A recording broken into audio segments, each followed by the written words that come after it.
College football is back, and we're back on the big mountain. Hey, it's great to have you back here on the mountain. I am JY. This is my good friend Steve, and we have a very special guest with us here, the newly named Director of Athletics with Fresno State University, Garrett Klassy. We want to welcome you, sir, to the big mountain. Thanks for having me, guys, JY and Steve. It's a pleasure. Both conferences, obviously, now with Fresno State and the Mountain West is near and dear to my heart, as well as the Big Ten, being a Wisconsin graduate and spending time in Nebraska. For sure. Well, this is the place you want to be then, because that's how we roll around the big mountain here. We want to be very respectful of your time. Again, we want to thank you for your time. And I'm going to get right into it. I was able to listen to your introductory press conference that you had not too long ago. And you mentioned there that you got your wife home back to California. You gave her a thank you. You gave your in-laws a thank you. And I heard you're the favorite son-in-law, and that's fantastic. Finally. Yeah. Also, I'm the only son-in-law. Well, I wasn't going to say that. You're the favorite. That's all that matters. And also, Dr. Jimenez Sandoval pointed out in your introductory press conference there that you were instrumental at Houston regarding the transition to the Big 12 and also the revenue generation. And we're going to get into some of those questions here in a little bit about revenue generation, maybe the new normal, if you want to call it that. Mm-hmm. You also mentioned kind of your visions for Fresno State. That was winning championships, making leaders out of your athletes, improving the facilities there, and also making the Central Valley proud. All great stuff right there. But I want to start off just by saying, or just asking the question, so outside of your family, obviously we talked about your wife being from California, which obviously is very, very important. What drew you to Fresno State, if there was sort of one thing that drew you to that university? And do you have any main goals that you have set for yourself or the university has set for you in your first year here as being the director of athletics? Yeah, absolutely. Thanks, JY. Yeah, it's a little bit like marriage. You both select each other. But my main interest in Fresno State, obviously, it's in a great conference in the Mountain West. President Jimenez Sandoval is an incredible leader. I have heard great things with him, and just in a few weeks knowing him, we've developed an amazing rapport.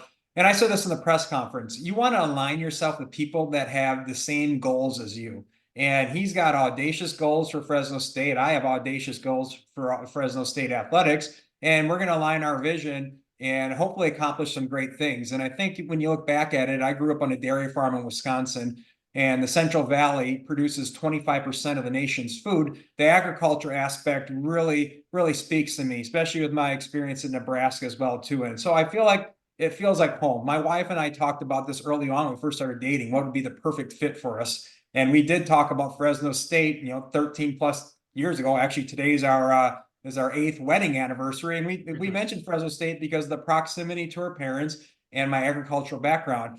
And if you think about it, Fresno State, not just in Group of Five, but in the entire country, has a premier brand. I grew up watching Pat Hill football, anyone, any place, anytime. And it's just the mentality we have.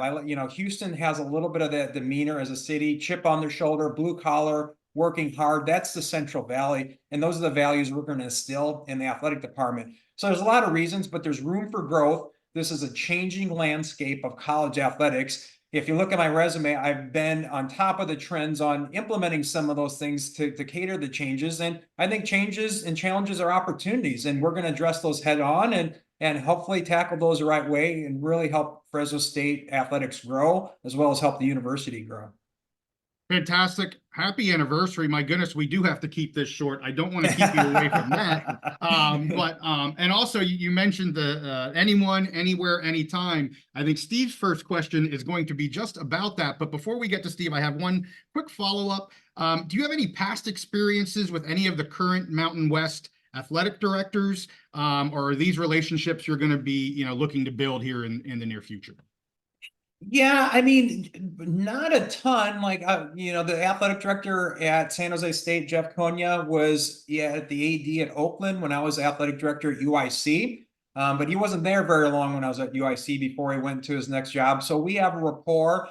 John Weber from Colorado State has reached out. I don't have a history of John, but the deputy AD that they just hired there, Scott Sidwell, is a close personal friend of mine. We worked together at Tulane in the late 90s, early 2000s. And so I do have some ties, but just being at Oregon 8 years, have spent a lot of time in Reno, in Las Vegas, San Diego, obviously, San Jose, Colorado Springs. I'm in Fort Collins. I've been to all those places so many times. So more geographic familiarity, but know some of the people in the conference as well.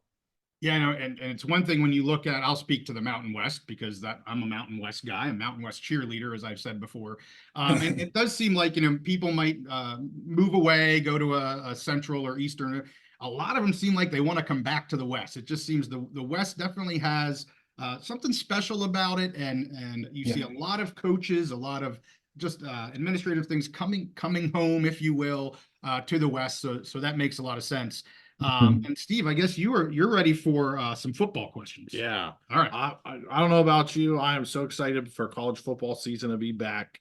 That was off season's way too long, Steve. And we had the CFP here in Houston last year, so I was able to attend the last game in person. I'm always chomping at the bit to start football season. Well, I can't wait, and that leads me right into my first question for you. So you guys, you're starting off the season with this huge game at Michigan in the Big House.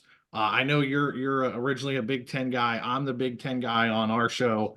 And in the Big House against the defending national champions. Now here's the thing, the coaches and the players, they want to win every game. They're going in wanting to win every game. But from your perspective as the athletic director, beyond, and I'll be honest with you, I actually think Fresno State, I think the Bulldogs have a very good chance of possibly pulling off that upset, or at least really showing themselves really well. But beyond that, because again, that's, the coaches and the players, they want to win every game. From your perspective as the AD, what kind of opportunity is this just to put you guys kind of on the national landscape? And looking forward, you mentioned that college football playoff in Houston. We've been a big proponent that we think the top teams in the Mountain West, maybe a Fresno State, maybe a Boise, are really set up well to make a run at that one college football playoff spot. So what is your perspective on this game beyond winning or losing? Just talk about the opportunity. I'm glad you said beyond winning and losing, because I'm not in the business to provide any bulletin board materials. I appreciate that.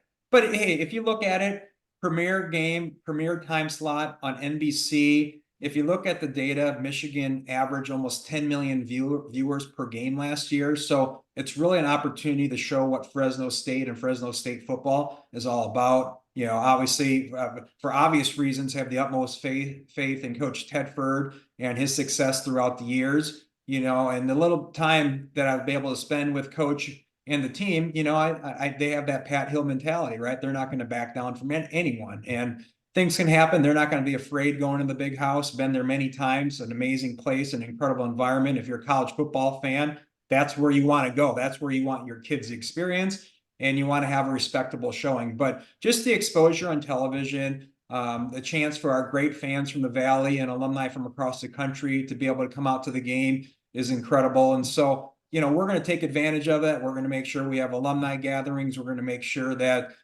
we reach out to any fans that we have in Michigan to join us at the game or anywhere in the Midwest. And, anytime that you play in the biggest stage, you want to make a statement, regardless of wins or losses. If you show up respectable, have a great game, you have some teachable moments, it's always a success. And I think that's the great thing about Coach Tedford. He always talks about, when you watch a game, whether you win or lose, you break down the film. If you win, you look at the things you did right. If you lose, the things you did wrong, and you move on and move forward. So, I'm sure it's that mentality that every coach has. It's 1-0, it's one game. But the first game of the season, it's really about conditioning and who's most prepared in that type of environment. Yeah, for sure. And you're fortunately in August, you're kind of staying in the north. I know several Mountain West teams are having to travel to the south. Very different environment there. Not that that's the end all be all, but it does, play some havoc, especially early on in the season when maybe you're conditioning. I mean, certainly we know they go through months of preparation, but when you're going to the south and you're not used to playing in that humidity or whatnot, that can be a little struggle for some teams. So absolutely. Also, I want to kind of move forward. You mentioned even earlier tonight on our talk here, the ever-changing environment for college athletics, and that you love that challenge. You know, you consider challenges opportunities, and as we were just talking, even in football lingo, even setbacks or losses are learning opportunities, and you can learn from those things. You also mentioned that on your press conference that you pride yourself in accepting those challenges. And again, you look forward to growing the brand, the Fresno State Bulldog brand. And I think we want to maybe take a step down that path a little bit more specific around the house settlement and maybe this revenue sharing and, whether we want to call this, a cap on NIL or whatever we're going to call that. I know Steve has some questions for you on that. Yeah. Sure. So we're almost to the end of the settlement here. We've been following this, and from what we understand, kind of the long forms of the settlement are being written so that they can be signed off by commissioners and whoever needs to be signed off. It sounds like we have a framework where there could be a cap up to $22 million in revenue sharing. We wanted to ask you, how do you see Fresno State falling into that? Because that's kind of you guys are kind of a top level program in a G5 or G6 conference. We're not trying to pin you down on a number, get you to commit to 20 million or 11 million or whatever, but just how are you going to approach that? As far as, are you looking at new ways of raising revenue? Do you feel like you can be competitive either against the other G6 programs or possibly competitive against some power conference teams? Just where do you see Fresno State fitting into this new settlement era?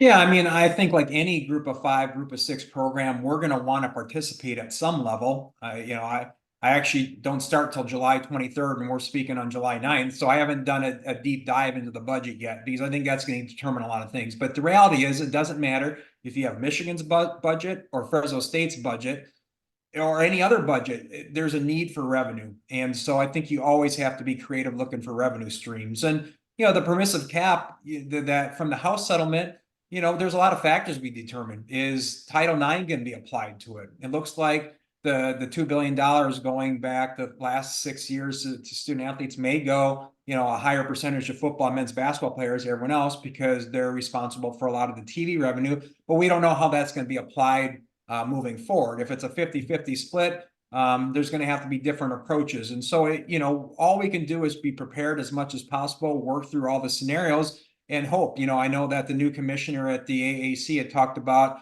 they want to put a cap on the revenue sharing with student athletes, so there's competitive excellence in that league. I don't know. I mean, I haven't had the chance to speak at length with this with Commissioner Navarez or the other athletic directors, but a lot of that's going to determine how we move forward. But as I mentioned earlier, Steve, the one thing that doesn't change is the need for new revenue streams. And the reality is, I mentioned this heavily in my press conference, college athletic departments do not operate like professional sports franchises. And it isn't because of leadership always. It's a lot of how higher education is set up, right? You're not a private business. And so there's state rules, procurement, regulations that you have to follow in order to create new revenue streams. And the greatest data piece that I've seen and verified is that college athletic departments make 45 cents the dollar to professional sports teams and how they monetize all their assets. So we're going to look creatively.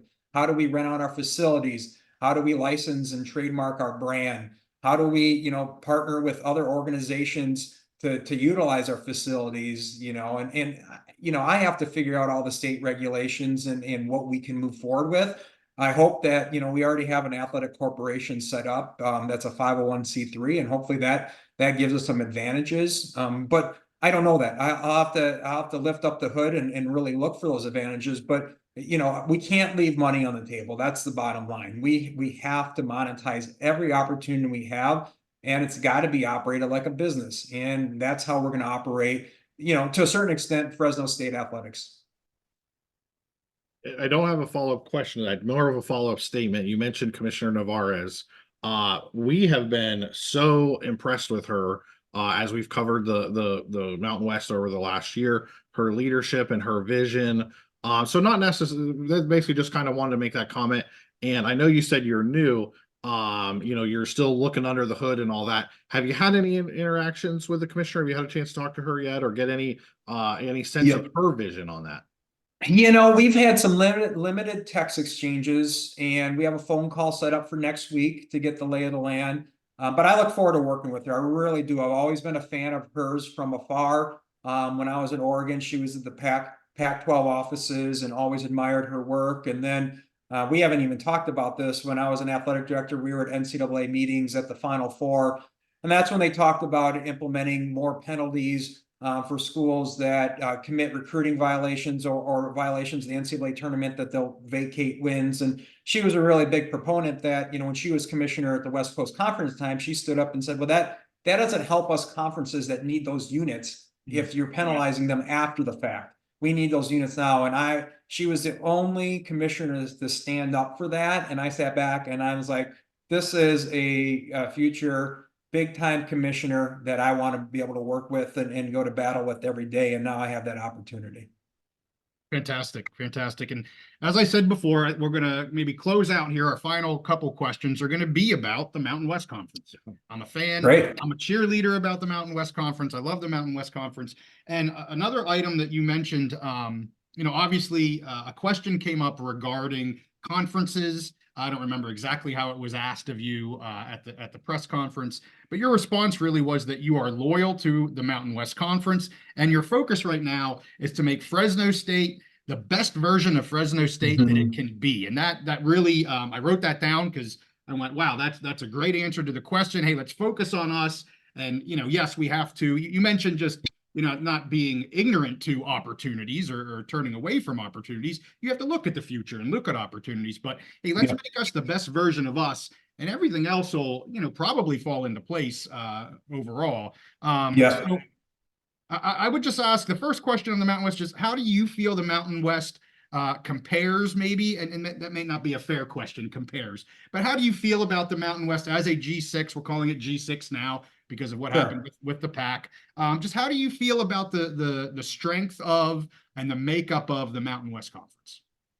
I mean, I think it's very strong. I mean, we talked about Commissioner Navarro's leadership earlier. I mean, that's a huge portion of it, but I also think there's a geographical advantage too. I mean, when you have all those teams in the same time zone, easy travel, that gives you a competitive advantage. You're not spending a large portion of your travel or your operating budget on travel expenses. And, it seems like a very collegial group. It seems like there's a lot. And I have to tell you, when I was at UIC, we were looking at moving to the Missouri Valley Conference, and they eventually did. And the chancellor at the time, who's one of the greatest leaders I ever worked for, said it's not just about the sports alignment. It's like he wanted to be aligned closer with universities that fit that same academic profile. And so we have to remember, and I think we forget that a lot of times as sports fans, that it's not just about that. It's, if you look at the Big Ten historically, you have to be an AAU member to get into that conference. And so there's certain things that we need to take care of. And, to go a little bit further, JY, it's like, that's why I said we have to worry about being Fresno State. I'm not best served spending my time lobbying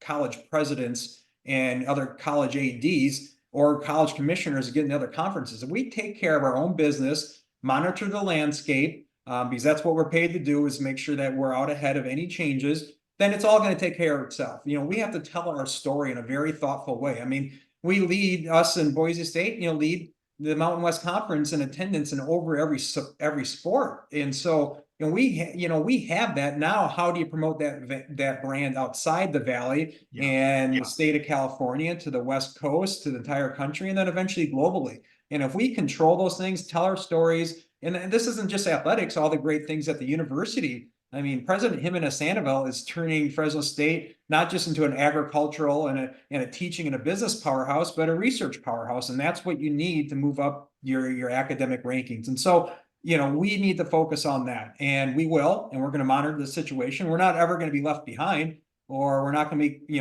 caught, like a deer in a headlight. We're going to make sure that we are prepared for any changes that might be coming our way.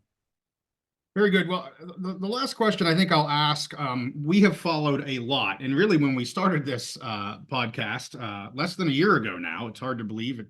In some ways, it seems super short. In other ways, it's like, wow, we've only been doing this for about 10 months. But what we really kind of latched onto at that time, back in late August, September, was the Pac-12 and everything that was going on with the Pac-12. We really followed the settlement, or I should say the lawsuits and the hearings pretty closely, and then the settlement and everything. And we've kind of taken the Beavers and the Cougars under our wing a little bit. Obviously, Yeah. being the Mountain West guy, you're going to be playing, or they're going to be playing a lot of Mountain West teams. So that just makes a lot of sense. Yeah.